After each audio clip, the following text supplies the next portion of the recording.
The action begins in Rome, as Caesar returns home triumphant, having won the war he was fighting against the sons of his old enemy, Pompey. There are celebrations in the streets, and Caesar is lavished with praise.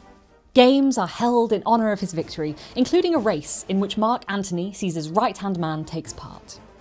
Sure, an old man comes up to him and warns him to beware the Ides of March, but celebrations are afoot. This is no time for superstitious nonsense. The fun and games continue. But not everyone partakes of this celebratory mood. Brutus and Cassius are concerned over Caesar's ever-increasing power. Cassius is in the let's murder him camp more or less from the off, but Brutus is on the fence. Brutus and Cassius hear from Casca that Caesar has been offered the crown 3 times and has each time refused it, in a display that seems to imply that Caesar is rejecting total control and power. But the conspirators aren't convinced. Cassius, Casca, and the conspirators effectively manipulate Brutus into joining their cause, and they start plotting Caesar's assassination. Brutus is visibly troubled by this, and his wife, Portia, clocks on, but he won't tell her what he and the conspirators have been planning. Meanwhile, Caesar is also refusing the wisdom of his wife.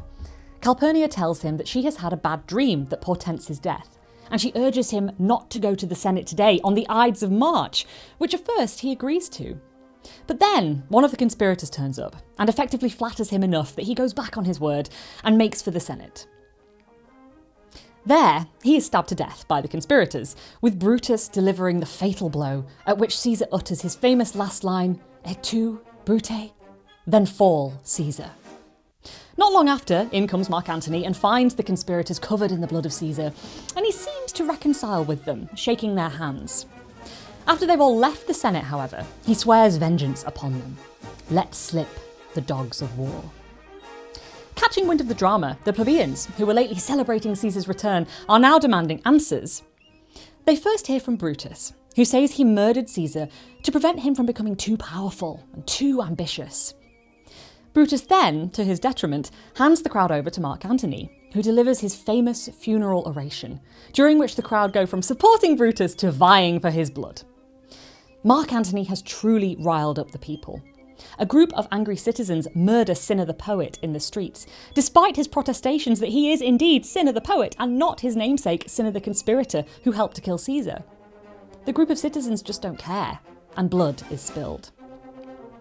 Brutus and Cassius go to war against Mark Antony, who has joined forces with Caesar's nephew, Octavius. Everything has gone to hell at this point. There are rifts between Brutus and Cassius. Brutus hears that his wife, Portia, has taken her own life. And he also has a run-in with Caesar's ghost, leaving him distressed and restless on the evening before battle.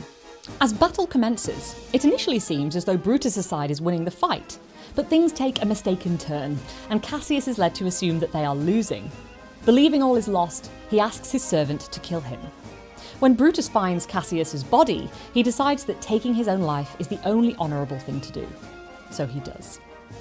Antony's side wins the war. Antony finds Brutus's body, deems him the noblest Roman of them all, stating that Brutus was the only conspirator who acted on the behalf of Rome and not out of personal interest.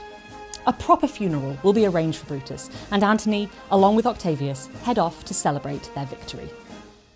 That's the plot of Julius Caesar as it was written over 400 years ago, but its political significance has been reinterpreted throughout the centuries, and even speaks to politics today.